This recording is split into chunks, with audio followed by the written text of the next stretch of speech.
One, two, three, start. Mr. Speaker, I thank you for the opportunity that has been given to me to speak on this occasion.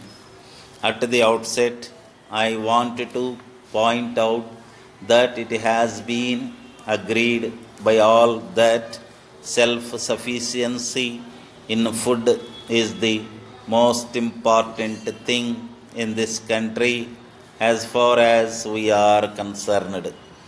This has been felt by the government as well as the people of this country. I think you will agree that this has been given due importance in our plan. I am glad that the necessary schemes in this regard have been drawn up, but the question that we have to consider is whether they will be implemented. So far as I am concerned, I hope and trust that with the cooperation of all people, the government will be able to implement them in a course of time. In this connection, I would like to point out that in the past there was failure not in the matter of having schemes but in the matter of implementation. I do not want to go into the details of the plans.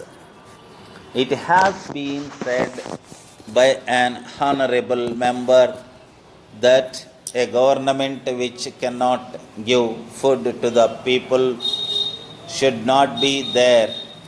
I agree with him in this regard to some extent, but at the same time, I would like to ask whether since independence there has been no increase in food production in this country.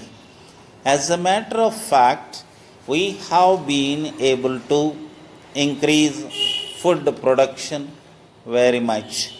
There is no doubt that this is an achievement of which the government may be proud. We are aware that in the last 2 or 3 years there was a drought. We know that the government have no control over it. As a result of the drought, there was some difficulty. In these circumstances, I think it is not fair to create more difficulties. This is a matter which the House and the country will have to consider, taking into consideration all the difficulties which were there during the last year. I would like to say that the Honorable Minister has been taking all necessary steps to deal with the situation. As we know, the Honorable Minister has announced the policy about wheat. I do not want to criticize it or go into its merits, but I want to make it clear that I am one of those who believe that control should be the least. There should not be controls which are not essential. From this point of view, we have to consider this question. For this purpose, we have to look into the position in the previous 2 years. At the time there was some difficulty in food supply. It was said that there was no machinery with the government to distribute what was available in the country. So there was a demand that there should be some control on trade. This demand was taken into consideration by the government and the food corporation was created. Letter from Hari and Company, Salem to Messrs. Gopal and Company, Chennai. Dear sirs, we thank you for your letter which was received yesterday. We would like to inform you that the goods sent by you were received in good condition. We were busy with our business, so we were not able to write you earlier. We hope you will excuse us for this delay.